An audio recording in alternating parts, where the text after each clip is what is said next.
За өнөөдөр эрүүл мэндийн салбарын эмч ажилтнууд хөдөлмөрлөх эрхлэлийн төлөө цалин хөлсөө нэмэгдүүлэхийн төлөө тэмцэл хөдөлгөөнийг өрнүүлсэн. За энэхүү тэмцэл хөдөлгөөн бол одоо яг халуун тогоонд чанагдж байгаа эмч эмнэлгийн ажилтнуудаас гарсан туйлын үнэн саналаа. Санал шаардлагаар энэхүү тэмцэл хөдөлгөөн эхэлж байгаа.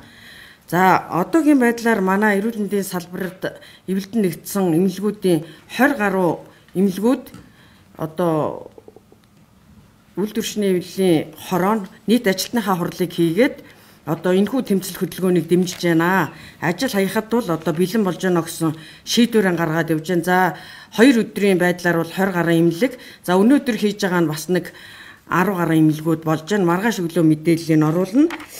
За энэхүү тэмцэлтэй холбоотой энэхүү одоо анхан шатны хороодууд одоо нийт байгууллага дээр байгаа эмч ажилтнуудынхаа хурлыг хийж байгаатай холбогдуулан одоо янз бүрийн дарамт шахалтууд ирж эхэллээ.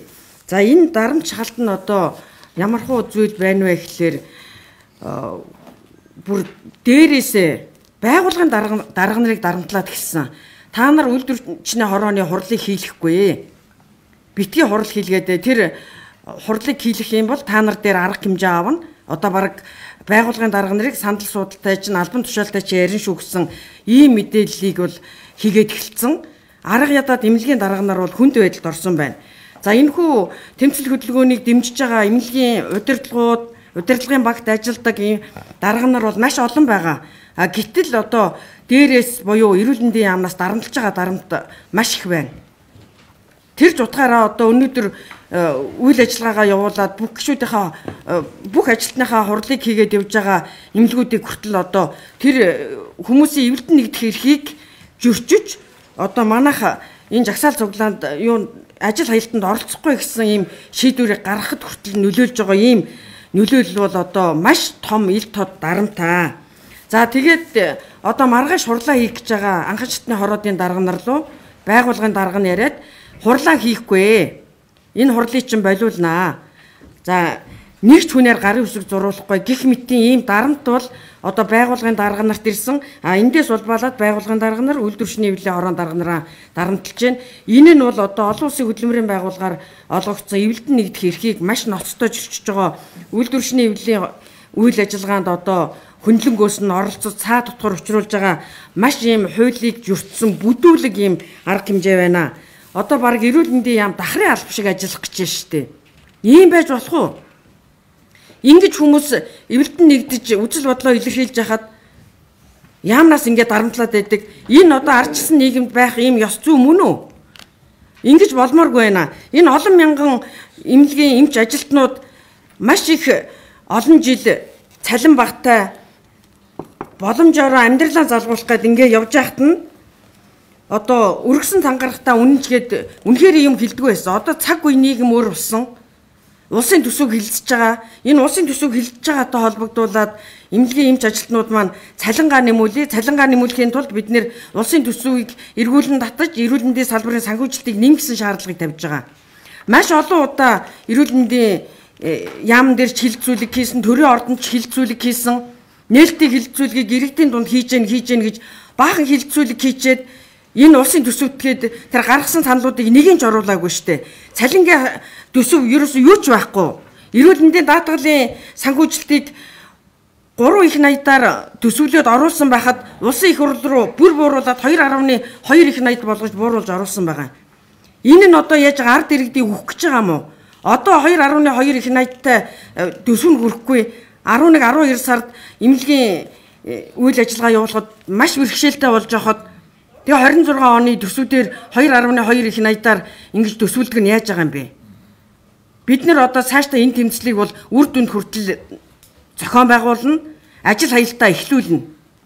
Энээс өөр гарах арга зам алга. Өчигдөр эрүүл мэндийн яамтай салбарын хилцээ хийх гэж суулаа. 35 минут хүлээж нөгөө яамны талын сүүлийн хүн орж ирж байгаа.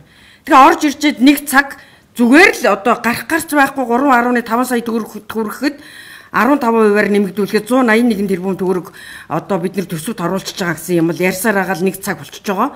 Тэгээ ерөөсөн тодорхой гаргалгаа байхгүй бид нэр тэрнийг маш олон удаа сонссон. тэмцэл хийгээд талбай дээр 8 өдөр суухад энэ мэдээллүүд байнга явж сошиалорч явж байсан, сайд нь ч ирж ярьж байсан. Тэгээ ийм асуудлыг ярьж хилцээ хийх гэж байгаа гэж баахан суулгачаад тэгээ бид бол энэнийг бол одоо ямар ч гарцгүй учраас хилцээ хийх сонирхол байхгүй орхиж гарсан. Энэ олон мянган хүмүүсийн итгэлийг хөсөрдүүлэх эрх бидэнд байхгүй. Олон мянган эмч ажилтнууд энэ цалингаа нэмүүлэхийн төлөө тууштай тэмцэнэ. Энэ үйлдвэрчний эвлэлтэн нэгдснийхаа давуу талыг өнөөдөр харуулж байгаа. Эрүүл мэндийн салбарыг та нар өргөсөн тангарахтаа үнэнч одоо ингээд бүсээ чангал гэж маш олон засгийн газрууд үеийн үед ингэж явсаар ирсэн. Тэр утгаараа өнөөдөр эмнэлгийн ажилтнуудын цалин хөлс тусгай мэрэгжил боловсрол шаардахгүй энгийн иргэдээс маш бага хамаагүй бага цалин хөлс аваа явж байна. Ингэж яхад ийм өндөр хариуцлагатай үүрэг ажил хийж яхад эрүүл мэндийн яам нь одоо тэмцэл хөдөлгөөнийг баймлах гэсэн ийм баялаар заваа үйл ажиллагаа явуулдаг нь одоо юу юм бэ? Эмнэлгийн дарга нар санхүүжилт байхгүйгээс дарга нарт дээрээс яамнасаа дарамтлуулна. Доороос ажилтнууд цалин өг, бидний илүү цагийн мөнгийг өг, нэмэгдэл хөлсийг өг маш их дарамтлана. Эмнэлгээр үйлчлүүлж байгаа, хөвтөө эмчлүүлж байгаа эмчлүүлэгсэд эм тарианы мөнгө байхгүй байна, ингэж болохгүй байна. Шал угаах бокс аванч бараг авч чадахгүй болсон байгаа шүү дээ. Нөхцөл байдал ийм байхад яаж болох гэж үзээд байгаа. Тэгэл дахрын алба шиг ханан шалгана хамаа замрааг уурсгаж байгаа гэд яриад яваад ах юм. Тэр гаргасан алдаануудыг гаргаж ирээд хяндаг шалгадаг байгууллагын шийтгэдэг байгууллагын шийдгээ тэр дарга нарын тэгээд ажлаас нь халахыг халаад сайн ажиллахыг цааш нь аваад ажилуулад яваач. Одоо хүртэл тийм байхгүй ажиж энэ асуудлыг ингээд байгаад байдаг. Тэгэхээр бид олон улсын хөдөлмөрийн байгууллагын 89 9-р конвенцод нэгдэж орсон үйлдвэрчний эвлэлийн эрхийн тухай хамтын гэрээ хэлцээр байгуулах тухай энэ конвенцийг ноцтой зөрчиж гэнэ гэж үзэж байна. Мөн үндсэн хуулиар олгогдсон хийсэн хөдөлмөртөө тохирсон таатай тухтай орчин нөхцөлд ажиллах амьдрах эрхтэй байдаг энэ эрхүүд нь зөрчигдөж байна. Энэ асуудал бол зөвхөн эрүүл мэндийн салбарын эмч ажилтнуудын цалин нэмэх гэхээсээ илүү Монгол улсын иргэдийн амь нас эрүүл мэндийн асуудал дээсэн дөрөөн дээр байгаа гэдгийг бид нар маш их гэлж байгаа. Ажил хаялттай холбоотой ямар нэгэн алдаа эрсдэл гарах юм бол энэ асуудлыг тэр баймилж байгаа эрүүл мэндийн яам дээрээс эсвэл тэр засгийн газар нь дарамтлаад байгаа мó манай эрүүл мэндийн сайдыг яахаараа ингээд хүмүүсийн гаргаж байгаа сандлыг шийдээд явдгүй юм. Тэр сангийн сайд жавхлан ерөөсөө эмч эмнэлгийн ажилтнуудын талаар дөрвтэй арга хэмжээ авахгүй шүү. Маш олон засч болох, таньж болох зардлууд байна гэд их хурлын гишүүд нь гаргаад байгаа шүү дээ. Тэр зардлуудаа таньчхад яадیں۔ Их хурлын 126 гишүүн өнөөдөр дэмжиж хичээд одоо дөрвтэй арга хэмжээ авч тэр улсын төсвийг эргүүлэн татах талаар арга хэмжээ авж байгаа юм юу байгаа. Энэ асуудал дээр одоо анхаарч ажиллах ёстой. Эрүүл мэндийн салбарт ажиллаж байгаа бараг 70 мянган эмч ажилтнууд өнөөдөр ард иргэдийн эрүүл, аюулгүй, амар тайван амьдрах энэ нөхцөл боломжийг гүйцэтгэхийн тулд чөмгөө дундартал ажиллаж байгаа. Одоо сөхөрч байна. Өөрөөсөө амь нас нь эрсдэж байна. Ядарч байна, туйлдж байна. Өрнөөс өрний хооронд өргөсөн тангарахтаа үнчгээд үр хөвгтөө орхицсан явж шít. Энэ асуудлуудыг арга хэмжээ авахгүй бол бид нэр ажил хаялтыг үндэсний хэмжээнд зохион байгуулна. 21 аймаг 360 гаруй сумд бүгд эвлэлтэн нэгдэнэ гэж байгаа. Энэ бол хин нэгэн яам тамга одоо засаг төрийн тэр баймилсан боомонд орж тэгж боогддог асуудал биш. Өнөөдөр чөлөөт ардчилсан нийгэмд байгаа иргэд хөдөлмөрчд үндсэн хуулиар олгогдсон олон улсын хөдөлмөрийн байгууллагаар олгогдсон энэ эрхэм бол эдлэх нь туйлын зөвөө. Тэгээд үндсэн цалингаа 3.5 сая төгрөгт хүргэнэ гэж тэмцэж байгаа энэ тэмцлийг мохоох гэж оролдох юм бол чадахгүй шүү.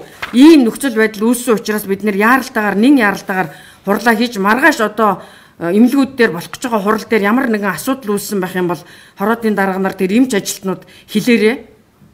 Өнөөдөр өөрсдийнхөө авдаг цалингаа нэмүүлэхийн тулд хийсэн хөдөлмөртөө тохирсон цалин авахын тулд бид энэхүү тэмцэл хөдөлгөөнийг хийж байгаа шүү дээ. Дээр үеийн ямар 70-80-аад оны нэг төвлөрсөн төлөвлөгөөт үеийн дээрээс ирдэг дарамт шахалтаар одоо нэг цалин өгчөө тэрний атгаа суугаад байдаг тийм цаг үе өнгөрсөн шүү дээ. Гүйцэтгэлийн санхүүжилтээр санхүүжиж байгаа гэж тогтолцоо бий болгочоод тэр нь бүр хязгаарлаад эмч ажилтнуудын үндсэн цалингийн хугацаанд нөхч чадахгүй байна. Илүү цагийн мөнгийг олгож чадахгүй байна та нар. үр дүнгийн урамшууллыг олохгүй байна. Энэ хүмүүс яаж ажиллаж амьдрах юм?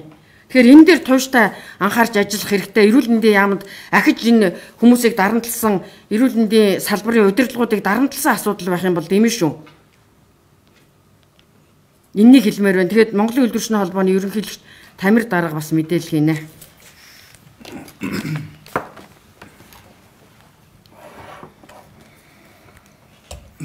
За хүрэлцэн ирсэн одоо нийт хэвлэл мэдээллийн ажилтнууд та бүхэнд маш их баярлалаа. Тэгээд ер нь одоо яг энэ үүсэж байгаа цаг үеийн нөхцөл байдалтай холбоотойгоор яаралтай шуурхаа одоо хэвлэлийн урлыг бол зарлан уралдуулж байгаа. Тэгэхээр ер нь яг нэг зүйлийг одоо бид нар нийтээрээ ойлгох хэрэгтэй. Яг энэ эрүүл мэндийн салбарын эм чимлэгийн ажилтнууд энэ ажилтнууд өөрсдийнхөө одоо шудраг хөдөлмөрийг үнэлүүлэхийн төлөө болоод Монгол хүн эх орондоо эрүүл аюулгүй орчинд одоо амьдрах тэр эрхийг баталгаажуулахын төлөө яг энэ тэмцэл хөдөлгөөн өрнөж байгаа. Энэ тэмцэл хөдөлгөөн бол одоо гинтхэн бий болсон зүйл биш ээ. Энэ одоо асуудлыг одоо бид нар үе үеийн засгийн газарт за мөн одоо шүүдэг энэ улсын хурлд энэ улсын төсвийг өргөн барихаас өмнө асуудлыг дэвшүүлэн тавьж өргөн хүрээнд одоо саналуудаад шаардлагуудаач хүсэлтүүдэж бүх төвшөнд өгсөн. За одоо харамсалтай нь одоо шууд ажилтан хүнд одоо хуулиар олгогдсон ганц эрх байд. Тэр эрх нь бол хуулийн хүрээнд ажил хаялт зохион байгуулалт. За одоо эцсийн арга хэлбэр буюу яг энэ эм чимлэгийн ажилтнууд маань энэ хуулиар олгогдсон энэ эрхээ эдэлж байгаа энэ үйл явцад ажил олгогч болоод төрийн захиргааны байгууллагаас энэ үйлдвэрчний эвлийн үйл ажиллагаатай холбоотой ажилтан албан хаагчдад шууд болон шууд бус хэлбэрээр дарамт үзүүлж байгаа явдлыг Монголын үйлдвэрчний эвлийн холбооны зүгээс зүгээр хараад суухгүй. Үйлдвэрчний эвлийн холбоо гэдэг энэ байгууллага маань энэ институцийн хувьд бид нар Нэгдсэн үндэсний байгууллагын хөтөлбөрийн асуудлаараас нь төрөлцсөн агентлаг олон улсын хөтөлбөрийн байгууллагын 87 болон 98 дугаар конвенцэд одоо Монгол улс нэгдэн орсон. За бидний хувьд одоо яг энэ одоо олон улсын одоо гэрээ конвенцийн хүрээнд одоо бид нар үйл ажиллагаа явуулдаг. Энэ тэмцэл хөдөлгөөн ч гэсэндээ ганцхан дотоодын болон хууль тогтоомжоос гадна олон улсын хөтөлбөрийн хэв хэмжээний хүрээнд одоо зохион байгуулж байгаа юм байна. За нөгөөтэйгөр яг энэ одоо үйлдвэрчний эвлэлүүдийн сонгуульт ажилтнуудыг болоод үйлдвэрчний эвлэлийн гишүүдийг үйлдвэрчний эвлийн хөдөлгөөн үйл ажиллагаанд оролцсонтой холбоотойгоор шууд болон шууд бус хэлбэрээр хөндлөнгийн хинэгийг итгээд энд оролцох юм бол энэ хуулийн хариуцлага хүлээдэг заалттай юм шүү. За энэ одоо болж байгаа нөхцөл байдлыг бол одоо Монголын үйлдвэрчний эвлийн холбооны зүгээс одоо нэг бүрчлэн одоо шууд айл эмнэлэг дээр айл эрүүл мэндийн байгууллагууд дээр ямар сонгуульт алтан тушаалтан дээр ямар асуудлууд дарамтууд ирж байгаа вэ гэдгийг бид нар нэг бүрчлэн бүтгэж авч байгаа. За энэ хүрээндээ бидний зүгээс одоо хүний эрхийн үндэсний комисс болоод за дотоодын хууль тогтоомжийн хүрээнд хууль шүүхийн байгууллагад хандах. За цаашлаад одоо Монголын үйлдвэрчний эвлийн холбоо дэлхийд даяар одоо хүрээгээд хэлсэн олон улсын үйлдвэрчний эвлийн байгууллагын гишүүн байгууллага. За бидний зүгээс энэ одоо өөрсдийнхөө гишүүдийн өөрсдийн одоо шүүл энэ одоо гишүүн байгууллагынхаа явуулж байгаа хууль ёсны арга хэмжээг шаардлагатай бүх төвшөнд одоо хамгаалах арга хэмжээг одоо бид нар авна шүү гэдгийг одоо аль биесээр хэлье. За тэгээд нөгөөтөөр энэ үйлдвэрчний эвлэлүүдийн одоо Монголын эрүүл мэндийн ажилтны үйлдвэрчний эвлэлийн холбооны энэ явуулж байгаа тэмцэл хөдөлгөөн болвол энэ бол одоо бүх төвшөндөө хуулийн дагуу явагдаж байгаа. Одоо яг энэ тэмцэл хөдөлгөөн бол гинтхэн одоо шууд яг энэ мөчд гарч ирээгүй.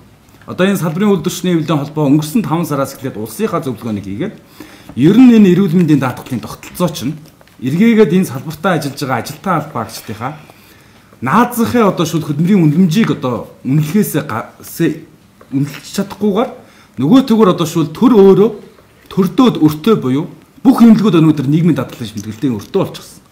Бүх эмнэлгүүд одоо эм хэрэгслийн өртөө болчихсон. Бүх эмнэлгүүд одоо шул эрүүл мэндийн тусламж үйлчилгээгээ ямар нэгэн хязгаарлалтгүйгээр ард иргэдэд одоо үзүүлэх боломжгүй болчихсон. За тэгээд яг энэ нөхцөл байдлаараа ирээдүйд буюу иргэжил энэ одоогийн одоо өргөн барьсан нэгч төрөний өөрчлөлтгүй төсвөр үйл ажиллагаа явуулах ямар ч боломжгүй болчиход байна гэдгийг бүх төвшөнд саналуудаа өргүүлсэн, дараа нь шаардлагуудаа өргүүлсэн, зөвлөгөөнөө хийсэн, за эцэст нь жагсаал цуглаанаа зохион байгуулсан. За үүний дараа ч гэсэндээ одоо яг энэ эрүүл мэндийн ажилтан албаагчид бол ажил хаялтаа хийх эрх нь бол байсан. Гэсэн хэдий боловч яг энэ төр засаг маань, улсын хурал маань энэ эрүүл мэндийн салбарт үүсэж байгаа нөхцөл байдлыг мэдрээд соргогоор одоо яг энэ асуудлыг шийдчих болов уу гэж хүлээж энэ эрүүл мэндийн ажилтнууд маань өөрсдийнхөө эрүүл мэндийг золиосонд гаргаж энэ олон хоног хүүтэнд одоо гадаад центнэн талбай дээр хүртэл суулт бол хийсэн. Одоо эцсийн арга хэмжээг одоо авахаас өөр аргагүй нөхцөл байдал үүсэж байна.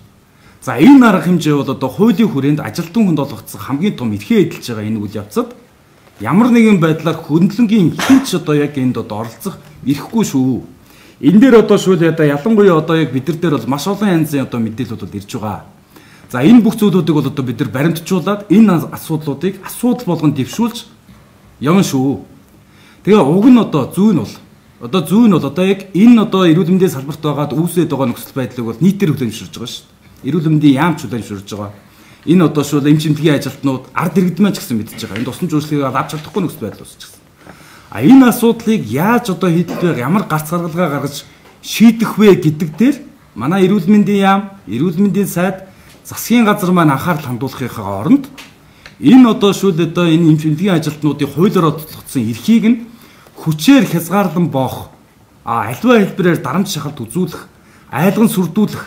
За одоо гишүүд одоо хөдөлмөрчдөд ялгаатай олон талд одоо ойлгомжгүй нөхцөл байдал үүсгэх ийм буруу арга хэлбэрийг ашиглаж байгаад одоо бидэд бол одоо дэндүү шүмжлэлтэй хандж байна.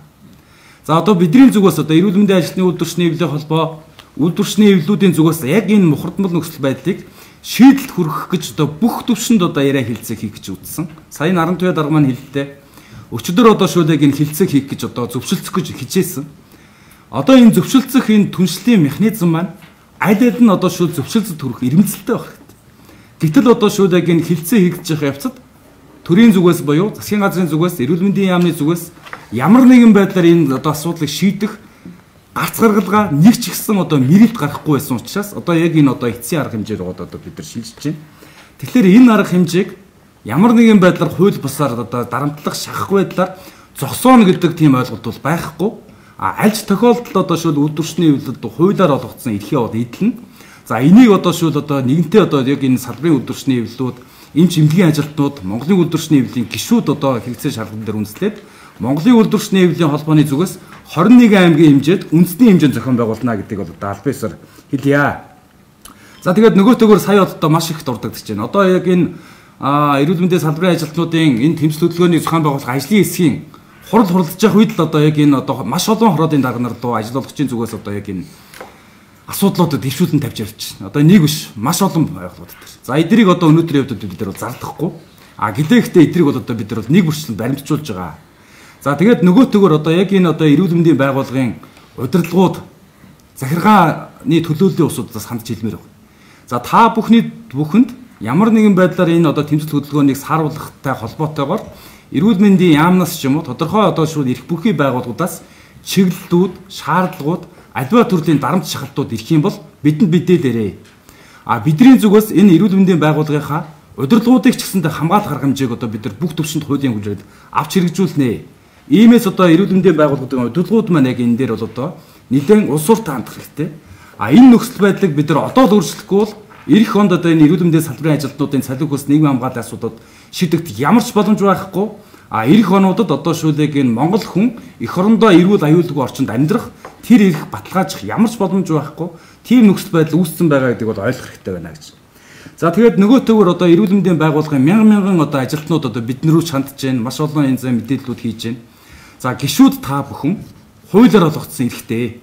Энэ эрхэд чинь одоо шүүл ажил олгогчийн зүгээс ч юм уу ямар нэгэн байдлаар халдах, дарамтлах орлого хийвэл бас бидэнд мэдээлээрэй. Үйлдвэрчний эвлэлийн байгууллагууд өөрсдөнд олгогдсон эрхийнхаа дагуу хуулийн хүрээнд хамгаалах бүх арга хэмжээг бол авч ажиллана гэдгийг бас хэлье. За тэгээд нөгөөтэйгөр ард иргэдтэй бас хандж хэлмээр байна. Өнөөдөр энэ эрүүл мэндийн салбарын ажилтан албан агч нар бол өргөсөн тангарахтаа бол асар олон жил үнчээр зүтгэж ирсэн. Асар олон жил одоо ч гэсэн энэ тангарахтаа үнж байгаа.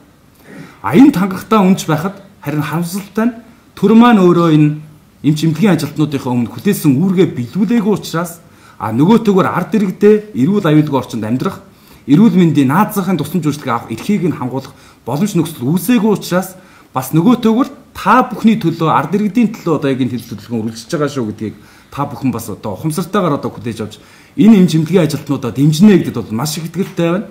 За тэгээд үйлдвэрчний эвлэлүүдийн зүгээс одоо яг энэ ажил хаягдтай холбоотойгоор аль болохоор одоо яг энэ эрүүл мэндийн яаралтай тусламж үйлчилгээг ард иргэдэд үзүүлэх, ард иргэдийнхаа одоо амь насны одоо баталгааг хангуулахад шаардлагатай одоо дотоод зохион байгуулалтыг бол хийж ажиллана. Уг нь бол зүйн хуулиараа яг энэ ажил хаягдтай холбоотой, тэмцэл хөдөлгөөнтэй холбоотой явуулж байгаа арга хэмжээнээс гарч байгаа сөрөг болон үр дагавруудыг төр хариуцдаг шүү. Энийг одоо аль биесээр хэлье. Төр одоо шүүд одоо энэ эмч эмнэлгийн ажилтнуудаа дарамтлах үйл ажиллагаа явуулахаас илүүтэйгээр энэ ажил хууль ёсны ажил хаялтын үеэр ард иргэдийнхээ эрүүл аюулгүй орчинд амьдрах тэр боломжийг нь хангуулах ямар хөтөлбөр зохион байгуулалтыг хийх боломжтой вэ гэдэг дээр бол нь одоо ажиллах хэрэгтэй байсан. Харамсалтай нь одоо яг энэ ажиллаж байгаа үйл явц чинь дэндүү буруу байна гэдгийг бол албан ёсоор хэлье. Тэгээд аль ч тохиолдолд энэ үйлдвэрчний эвлэлүүд болоод эмчимлэгийн ажилтнуудын явуулж байгаа тэмцэл хөдөлгөөн төрийн болон төрийн захиргааны байгууллагуудын одоо энэ дарамт шалтгаалтаас шалтгаалan зогсно гэж байхгүй. Та бүхний одоо явуулж байгаа энэ одоо хууль бус үйл явдал чинь эргээгээд бүр одоо үндэсний хэмжээний одоо нийгмийн докторгүй байдлыг үүсгэх тийм урьдчилан нөхцөлийг үүсгэх вэ гэж одоо та бүхэнд бол албан ёсоор анхааруулж хэлье. Энэ тэмцэл хөдөлгөөн үр дүнд гартал үргэлжлэнэ гэдэг бол албан ёсоор хэлье. За, сарын цэцлэрэг.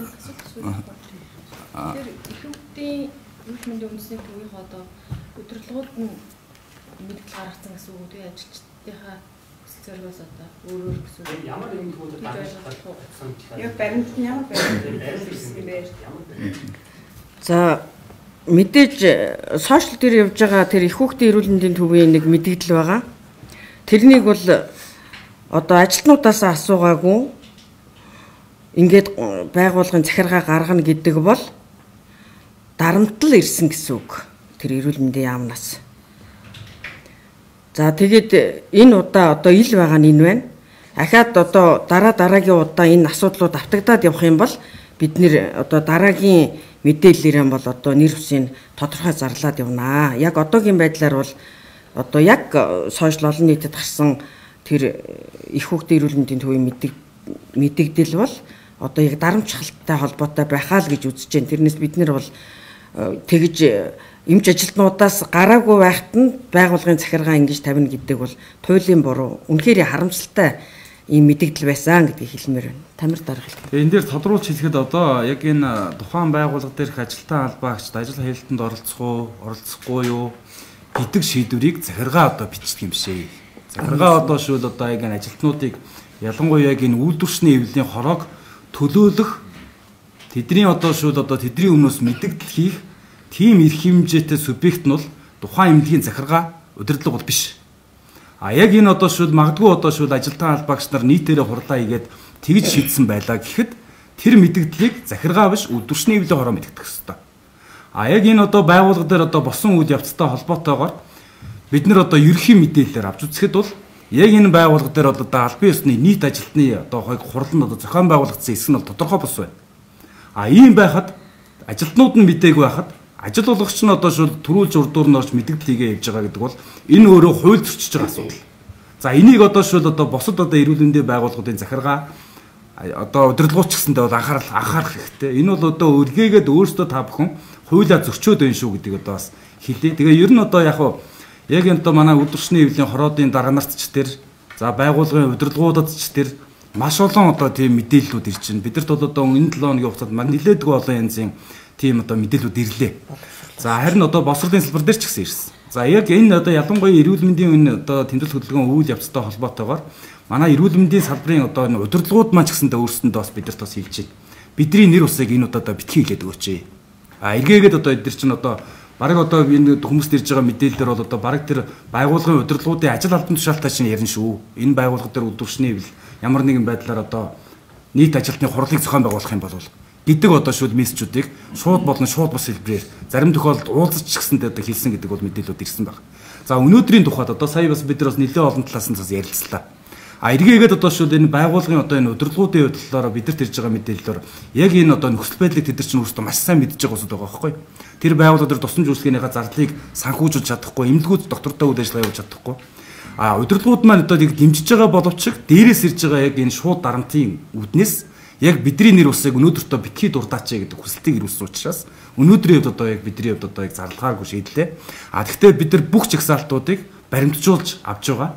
Хэрвээ одоо маргааш одоо нийслэлчдэр орон нутгчдэр маш олон эрүүл мэндийн байгууллагуудын нийт ажилтнуудын хурлууд зохион байгуулагдана. Энэ хурлууд зохион байгуулагдах үйл явцад энийг одоо шууд сармагжуулах гэсэн, дасан зогсоох гэсэн, энд нөлөөлөх гэсэн оролдлого яг гарах юм бол бид нэр одоо яг энэ албан ёсоор энийг мэдгдэн гэдгийг бол одоо яг хэвлэл мэдээллийнхээ өмнө одоо бас илэрхийлье. Тэгэхээр 21 аймаг яг нийслэлийн хичнээн эмнэлгийн хэдэн нэмж ажиллаж яг ажил хаялтны илэрхийлээд байгаа хурлаараа тийм. Одоо ажлын газраас ер нь яг дөрөвтэй ямар зардлаас яаж нэмэх юм тодорхойгүй байгаа шүү дээ. Тэгэхээр энэ тал дээр яг нэгдсэн одоо ямар арга хэмжээ авна гэж үзэж байгаа. За улсын хурал дээр бол улсын хурлын гишүүд ярьж байгаа шүү дээ. Одоо эрүүл мэндийн салбар, боловсролын салбарын эмч ажилтнууд одоо багш нарын цалин өсрийг нэмэх боломж гарцуул их байгаа гэд. За боловсролын яам, боловсрол шинжилгээ ухааны үйлдвэрч нэвлэлийн холбооны хооронд хилцээ явагдаад байж байгаа. За манайх ч гэсэн хилцээ явагдсан. Гэхдээ боловсролын шиг одоо боловсролын яам шиг яг одоо 1 сарын 1-ээс тэдэн хувь, 7 сарын 1-ээс тэдэн хувь ч гэдэг юм уу. Ийм одоо гарц гаргалгаа юм бол эрүүл мэндийн яам ярихгүй байгаа. За тэгэхээр энэ бол эмч ажилтнуудынхаа төлөө одоо цалин хөлсийг нэмэх гэсэн сэтгэл байхгүй байна л гэж үзэж байна. Гагцгүй эрүүл мэндийн даатгалын сангийн одоо тэр цорхоо шанах шиг урсж байгаа тэр хөрөнгө мөнгийг бид нэр одоо эмх зэгцэнд нь оруулаад сахилах баттай байх юм бол эмч ажилтнуудын цалин нэмэх боломжтой гэсэн нэг хувилбар. Нөгөөх нь болохоор одоо нөгөө эмч ажилтнуудын шөнийн нойроо хоолоо хасаад үр хүүхд гэр орондоо зарцуулах цагаан гасаад шүн нойргүй хонжогоо илүү цагаар ажиллаж байгаа.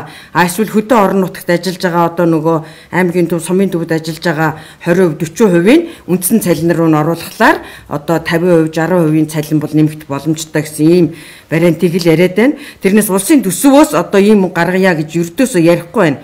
Тэгэхээр эмч ажилтнууд маань энэ олон жил одоо бүсээн чангалж явчаад одоо та нар харалдаа гадаа талбай цэвэрлж байгаа ерөөсөө мэрэгжил боловсрол шаардахгүй цэвэрлэгч хүн 3 сая 500 мянган төгрөгийн цалин авч яхад өндөр нарийн мэрэгжил эзэмшсэн эмч совилогч нар одоо хэн дуртай хүн гараад хог шүүрдүүлж чадна шүү дээ. Тэгэхэд хэн дуртай хүн очиод хүн одоо тариа хийдгүү, хэн дуртай хүн одоо хагалгаа хийгээд дөвчин онцлоод явдгүү. Ийм өндөр нарийн мэрэгжил эзэмшсэн эмч ажилтнуудын цалин бол 3 сая 500 байдгаа 2 сая төгрөгч хүрэхгүй байгаа үндсэн цалин. Үндсэн цалин бол тэр хүмүүсийн амьдралын баталгаа. Тийм учраас энэ дээр одоо төрөөс тусад нь одоо бүр төсөвт нь суулгаж өгөөд санхүүжилт бий болох ёстой. Хоёрдугаарт эрүүл мэндийн даатгалын санхүүжилтийг нэмэх ёстой улсын төсвүүдээр. Яагаад гэвэл энэ эмч ажилтнуудын цалин нэмэх гэж би шаардж байгаа юм биш. Эрүүл мэндийн тусламж үйлчилгээ авдаг эмнэлгээр үйлчлүүлдэг ард иргэд маань одоо энэ тариагаа өөртөө авч байна. Ялангуяа хагалгаанд орж байгаа хүмүүс одоо хагалгааны бүх материалаа өөртөөсөө гаргаж байна. Одоо гараал одоо асуухад иргэд бол хэлнэ. Эрүүл мэндийн салбарт бид нэр одоо даатгал төлөөд явж байгаа ч гэсэн ерөөсө бүх юм цаанаасаа ингээд аваад иргэж байна. Эм тариагаан хүртэл аваад иргэж байна. Даатгал төлсөний хэрэг алгаа гэдэг чинь. Тэгэхээр энэ дээр одоо төр засаг анхаарч энэ их хурлын гишүүд, байнгын хороодууд анхаарч энэ тулгымцсан асуудлыг шийдвэрлэх улсын төсвийг одоо задлж тэр эрүүл мэндийн салбарын санхүүжилтийг нэмэх асуудлыг бас давхар шахах зүйтэй. Хэрвээ хүний амнаас одоо эрүүл мэндийн асуудалд эрсдэл үүсвэл энэ санхүүжилт байхгүйгээс хохирсон тэр ард иргэдийн хохирлыг, эрсдлийг хэн үүрх юм бэ? Төр засаг үүрх бахаа л гэж бодож байна. Энэ дээр одоо маш сайн хатуу байр суурьтай байж салбарт нь одоо тогтолцооны гажуудал гарцсан байгаа. Энэ гажуудлыг арилгаа гэдэг шаардлагыг бид нэр тавьж байгаа. Тэгэхээр олон мянган эмч эмнэлгийн ажилтнууд бол үүнийг үнэхээр хүсэж байгаа гэдгийг бас аль биесээр хэлмээр байна.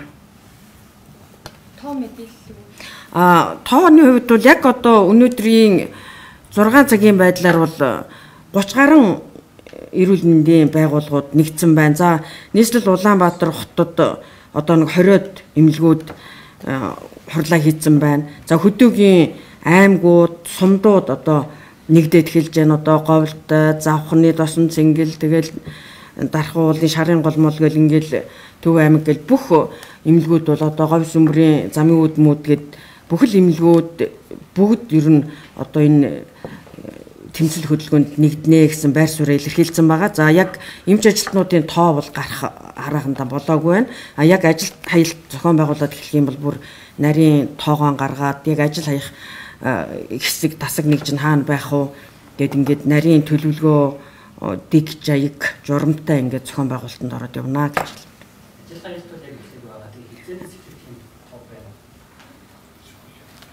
За ажил аялалд бол хуулийн хүрээнд хийгдэн тэгэхээр манай хуульч нараас бас нэмэлт мэдээлэл өгөх баха. Эрүүл мэндийн одоо салбарын эмч ажилтнуудын хувьд бол эрүүл мэндийн амнастай холбоотой учраас нарийн одоо төлөвлөгөө гаргаж бас эрсдэлээ тооцож ажил хаялтыг зохион байгуулалт байгуулахгүй бол эргээд бас асуудалд орох хүний амарсан ийм одоо эрсдэл бий шүү дээ. Эндээр бас тухайн мэдээлэл өгөөч. Тий.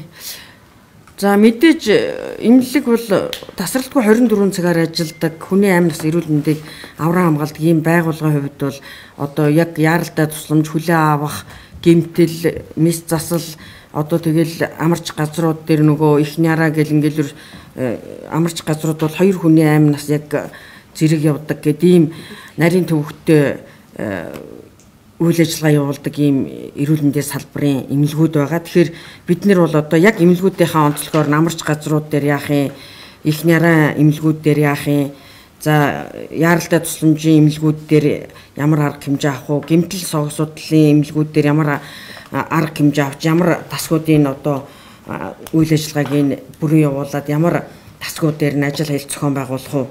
Одоо тэгэл нэг жишээ нь амарч газар дээр одоо эмч сувлагч нар ачаалттай байдаг. Гэтэл цэвэрлэгээ үйлчлэгээ байхгүй боллоо. Гэтэл тэгэл тэр бараг л эмнэлэг бүтэн зогсно гэсэн үг шүү дээ.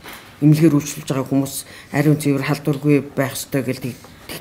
Тэгээ энэ хэмжээнд хүртэл одоо ажил хаюулахгүй байх гэж засаг төрийг найдаж байгаа. Эрүүл мэндийн яамыг одоо засаг төрд энэ салбарт тулгамдсан асуудлыг албан ёсоор бас засаг төрд хүргээсэй гэж хүсэж байна. Бид нартай хамт ажилласаа гэж хүсэж байна. Би бол чин бүрэн сайдыг өөрөө эмч байсан, бүр асрагчаас нь энэ ажлыг хийсэн хүний хувьд бол энэ эрүүл мэндийн салбарын эмч ажилтнуудынхаа энэ тавьж байгаа энэ хамгийн чухал шаардлагыг одоо биелүүлж төр засагт хүргэж төсвийг нэмэгдүүлэх талаар одоо хичээж ажилласаа гэж бодож байна. Мөн их хурлын 126 гишүүн дотор эмч мэрэгчлээ маш олон гишүүд байдаг. Тэр хүмүүс ч гэсэн тодорхой байр суурь гаргалгаа гаргаад ингээд байнгын хороодоор хилцүүлээ тэрэн дэмжигдээ явж байгаа асуудал болж байгаа. Тэгэхээр энэ бүгд бол одоо хідэн талаас сэтгэл гаргаж эрүүл мэндийн салбарт цаг наргүй ажилладаг энэ хүмүүсийн одоо цалин хангамжийг сайжруулахын тулд бүх хүний хүчин чармаалт хэрэгтэй байна гэдэг хэлмээр байна. Одоо бүхэл одоо бид нэр хүний төлөө явдаг гэдгээр ойрлж чарлаад цалин нэмүүлэх гээд байгаа юм биш. Эрүүл мэндийн салбарч гэсэн удирдлагууд нь болохгүй байгаа гэдэг юмаа ярьж байна. Яамч гэсэн болохгүй байгаа учраас л биднэрт одоо бөөрн килж юм хариу хүлээд байгаа гэж бодож байна. Тэрнээс боломжтой боломж хилээ явчихна. Тэгэхээр тэр гүйцэтгэлийн санхүүжилтийн тогтолцоог одоо гажуулаас нь гаргахын тулд тэр даатгалаас одоо шимтгэлийн жаахан нэмэгдүүлэх талын юм төсөв дээр нэмж суулгаж өгөх гээд нэг хэдэн талаас нь ярьж шийдэхгүй бол энэ бол одоо зөвхөн дан ганц эрүүл мэндийн яамны хийгч асуудал биш. Засаг төр одоо сангийн яам төрийн одоо энэ нөлөө бүхий байгууллагуудын үүрэг оролцоо бол маш их байгаа л гэж бодож байгаа. Төсөв батлагдахад хэдхэн хоног үлдсэн байна. Тэгэхээр та бүхэн засгийн газрын төлөөлөлтөд одоо хилцэлэгч урмаар уулзах хилцэл төрөх хахад тийм зүйл байна уу? Өчигдөр харин эрүүл мэндийн яамтай хилцээрийн ширээнд суугаад ямар ч гаргалгаа байхгүй. Одоо яг цалин мөнгийн чинь үндсэн цалин 3.5 сая хүрэхэд одоо тэдэн оны тэдэн сарын тэднээс тэдэн төгрөгийг тэдэн хувиар нэмэгдүүлэх гэсэн тийм гарц гаргалгаа ерөөсөө яриаггүй. Ерөнхий юм яриад саяын миний одоо 15 хувиар нэмэгдүүлэхэд 181 тэрбум төгрөгийг улсын төсөв тусгуулж яана гэсэн ийм л гарцыг ярьж байгаа. Тэгэхээр энэ бол манай эмч ажилтнуудын тавьсан шаардлага биш учраас одоо эмч ажилтнуудынхаа төлөө явж байгаа учраас энэ үг орхиж гарсан. Хууль сараатаас хууль эдлсэн болох.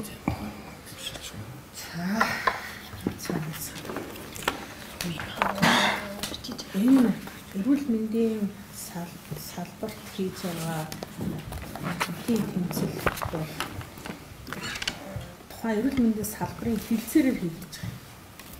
Тухайн ажил олгогч буюу тухайн хамтын гэрээгээр буюу нэг аж ахуйн нэгжлэлтэр хийж байгаа энэ одоо тэмцэл биш. Одоо хөдөлмөрийн сонирхлын маргаан биш. Тэгээд дээрэс нь эрүүл мэндийнх маань өөрөө онцлог салбар. За ингээд аль 2025 оны 1 сараас хойш ингээд маш их ингээд шаардлага өгөөд за 2025 оны 8 сарын 26-наас нэмэлт хилцээрээ байгуулаа гэдэг асуудлыг тавьсан. Яам юу гэж хэлдэг вэ гэдэг ирэхлээр хилцээрээ дүгнэе л гэдэг. Тэ хилцээрээ дүгнэе. Хилцээр дүгнсний дараа нэмэлт хилцээрийг чинь хиймээр байна гэдэг асуудлыг хэлээд байдаг. Гэтэл хөдөлмөрийн тухай хууль нь энэ бол юу юм байгаа даа штэ. Нэмэлт хилцээр хийхэд дүгнэ гэдэг ойлголт байхгүй. Өмнөх хилцээрээ дүгнжээ заавал шинээр нэмэлт хилцээр хийнэ гэдэг ойлголт бол байхгүй. Тэгээд ийм асуудал тавиад байгаа. За тухайн жилдээ бол хилцээрээ дүгнэх асуудал бол байна. Тэр бол тусдаа асуудал. Өнөөдөр яах энэ олон мянган эмч ажилчдын буюу үйл төрсний хөвлийн гишүүдийн хүсээд байгаа зүйл залтвал ерөөсөө нэмэлт хилцээрээ эхлээд цалингаа нэмүүлээ гэдэг асуудал байна. Гэтэл яг ийм асуудлыг хэлээд үүнтэй холбоотойгоор хөдөлмөрийн тухай хуулийн зааснаар яах юм. Тухайн хамтын хэлцээрийг яах юм. Цаг хугацаанд эхлүүлэг асуудал байсан. За ингээ эхлүүлээд яах юм. Одоо хөдөлмөрийн тухай хуулинд 100 төслөд зааснараа нөө эвлэрэх буюу эрмэлзэх тэр одоо бүхий бодит арга хэмжээ тухайн салбарын үйлдвэрчний эвлэлийн холбооноос авсан. Гэтэл бодиттой муу те томьёолол тооцоо судалгаагаа гаргаж өгөхгүй зүгээр амаараа л асуудал яриад байгаа асуудал байна. Энэ маань өөрөө болоод ирэхлээр яах юм. Тухайн одоо яамнаас маань тухайн хэлцээрийг зогсонгүй түргээд байгаа өнөөдөр. Тэ? Ямар нэгэн агс дэвшил гаргахгүй, итгүүлэхгүй, оролцохгүй байгаа асуудал байна.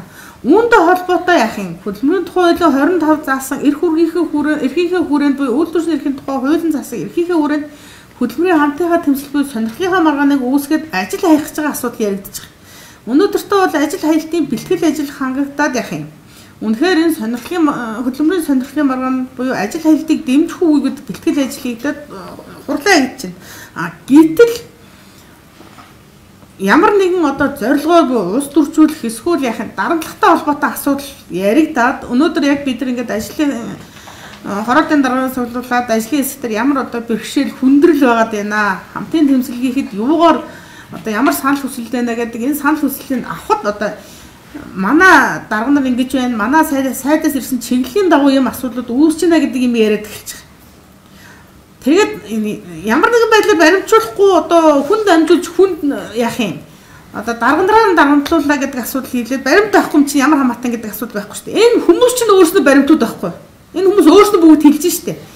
Манай дараа нар бол өнөөдөр яах юм дэмжиж маргааш хурлаа битгийгээрэй гэж хэлээд байна. Энэ бол нэгэн ямар нэгэн байдлаар нэг дарамттай холбоотой асуудал гэдэг. Тэгээ энэ бол тэгэхээр дараа одоо холбогдох энэ дараа хууль тогтоомжуудыг зөрчиж байгаа гэж үзэж байна. Нэгдүгээр нь хөдөлмөрийн тухай хуулийн 11-ийн 1 дээр тэ тухайн үйлдвэрчний эвлэлийн үйл ажиллагаа яах юм. Ямар нэгэн улс төрөөс хараат бас хөндлөнгийн байдаг. Тэрнээс бол ямар нэгэн байдлаар дэмжлэг авсан гэж үйл ажиллагаа хийдэг биш. Тэгээ үйлдвэрчний эвлэлийн үйл ажиллагаанд хөндлөнгөөс оролцохыг хориглодог. Энэ заалтыг зөрчиж байгаа гэсэн. За мөн яах юм зөрчлийн тухай хуулийн 10-16-гийн 5 дугаар зүйл 11-р зүйл. За мөн яах юм хөдөлмөрийн тухай хуулийн 25 энэ хамтын тэмцэл хийгээд байж хад чи ажил хаялтанд битгий оролцох гэж хэлж байна гэдэг чинь бид ажилтныхаа өмнөөс энэ ажил хаялтанд оролцохгүй бид нар зүгээр дэмжнэ гэд мэдээлэл хийгээ сууж байна гэдэг чинь энэ зохицуулт. Ажил хаялтанд битгий ороо гэж шаардж байгаа асуудал үүсэж байна гэсэн. За төрийн албаны тухай хуулийн 37-гийн 1-7-ыг зөрчиж байгаа. Энэ бүх хүмүүс чинь бүгдээрээ төрийн захиргааны албан шалтан төрийн албан шалтангууд байгаа. За мөн яах юм төрийн албан агчийн ёс зүйн тухай хуулийн 7-гийн 1-1, 7-гийн 1-2, 7-гийн 1-7 заасан нийтлэг хэм хэмжээг сахих гэдэг асуудал байна.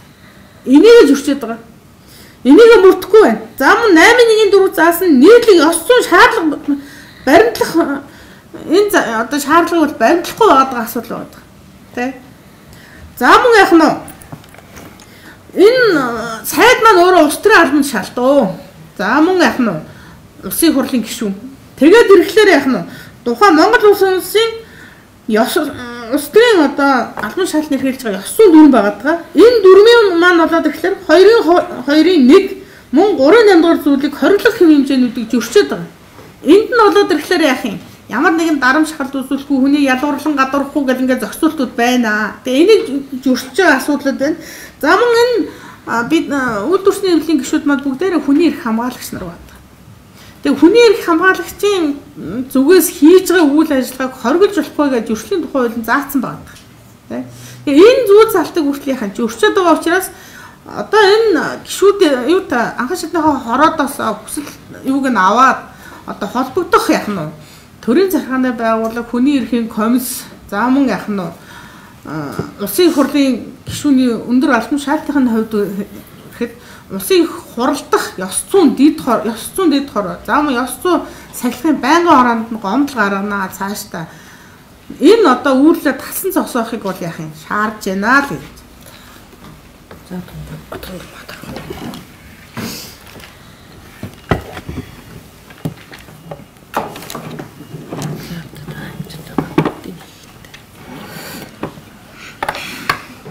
За сайн байцгаана. За тэгээд Ер нь бол эрүүл мэндийн салбарын хилцээрээр асуудлаа шийдвэрлэх нийгмийн түншлэлийн энэ зарчим бол хэтэрхий их алдагдж байна. Өнөөдөр хөдөлмөрийн шударга бус харилцаа энэ салбарт үүсэж байна. Үндсэндээ гэрээ хилцээрийн зарчмаар шийдвэрлэе гэдгийг салбарын үйлдвэрчний эвлийн холбооноос одоо сая хугацаануудыг хэллээ 5 сар 8 сараас хойш хилцээр байгуулах маш олон удаагийн санаачлаг гаргасан. Энэ хүрээнд бол ажил олгогч буюу төрийн зүгээс ямар үр өгтэй вэ гэхээр сонирхлын одоо маргаанд хүргэж болзошгүй саналын зөрүүтэй байгаа асуудлаар маш тодорхой томьёолуудыг гаргах ёстой. Тухайн асуудлыг шийдвэрлэхийн төлөө хүчин чармаалт гаргах үүрэгтэй. За энэ үүргээ хэрэгжүүлэхэд нь ч гэсэн үйлдвэрчний эвлийн холбоо бол маш хүлээцтэй хандсан. Үйлдвэрчний эвлийн холбоо гэдэг маань энэ салбарт ажиллагчдын одоо ажиллагчид буюу эмч эмнэлгийн ажилтнууд хүмүүс гэсэн үг шүү дээ. Гэтэл үнэхээр үл тоож байна. Үнэхээр ямар ч тооцоо судалгаа мэдээлэл одоо гаргаж ирэхгүй хилцээг эхлүүлэх сонирхол байхгүй байх гэж харж байгаа. Тийм учраас үндсэндээ одоо хилцээ ажил олгогчийн өөрийнх нь буруутай үйл ажиллагааны улмаас зохисон байдалд орж байгаа гэдэг талаасаа бол үйлдвэрчний эвлийн байгууллагаас энэ зохион байгуулах байгаа ажил хаялт бол хууль ёсныхоо. За энэ эрх бол одоо хүний эрхийн түгээмэл тунхаглал, үйлдвэрчний эвлийн эрхийн тухай хууль, Монгол Улсын үндсэн хууль гэдэг бүх хуулиар баталгаажсан гэдгийг бол сая бүгд ярьлаа. Гэтэл өнөөдөр мөн эргээд энэ үндсэн эрхээ хэрэгжүүлж байгаа тийм үү ажил эрхлэлт хөдөлмөрийн хүрээний эрхээ хэрэгжүүлж байгаа тохиолдолд яг дээд чатнаас ахуулаад одоо бүх төвшний одоо ажил олгогч нарын зүгээс мөн шийдвэр гаргагчдын зүгээс хөндлөнгөөс нөлөөлж эхэлж байна. Энэ нь бол бас арай хэтэрч байна. Тийм учраас хууль ёсны дагуу зохион байгуулагдж байгаа, явагдаж байгаа үйл ажиллагаанд хөндлөнгөөс оролцохгүй, нөлөөлөхгүй, зөв бус үйл гаргахгүй байгаа ч гэж одоо үйлдвэрчний эвлийн байгууллагаас албан ёсоор мэдэгдэхийн тулд одоо энэ хэвлэлийн бахуурлыг хийж байгаа. За энээс цаашаагаа бол түрүүн бас хэллээ. Мэдээж энэ үйлдэл болгон үнэхээр хуулиар хориглогдсон бол ардталтай хариуцлагатай байх ёстой. Тэгэхээр энэ хариуцлагыг бид нар тодорхой төвшөнд одоо хүлээлгэх гэдэг юм. Энэ гомдол сандыг гаргаж одоо шийдвэрлэхийн төлөө явнаа. Тийм учраас энэ үйлдэлээ зогсоох хэрэгтэй. За энэ одоо хилцээ үндсэндээ хууль ёсны дагуу цаашдаа яваасаа гэж хүсэж байна. Түүний өмнө одоо үндсэндээ түрүү хэлсэн те хилцээрт оролцоод хүчин чармаалт гаргаад тохирохын төлөө биш эсвэргээрээ энийг одоо зогсоох юмсан гэж ажиллаж эхэлж байгаа бол энэ үнэхээр харамсалтай байна. Ийм үйлдэлүүд бол үнэхээр одоо тодорхой гарч ийн гэдгийг сая хэлдэ. Тэгээ энэ дээр бид нар бол хизээч одоо энэ үйлдэлийг зүгээр өнгөрөөхгүй хууль ёсны энэ үйл ажиллагаа бол үргэлжилсэн хэвээрээ байна гэдгийг бол хэлмээр байна. За баярлалаа. Мэдээлэл хурцж хэвлэлийн уралд оролцсон сэтгүүлч нартаа баярлалаа.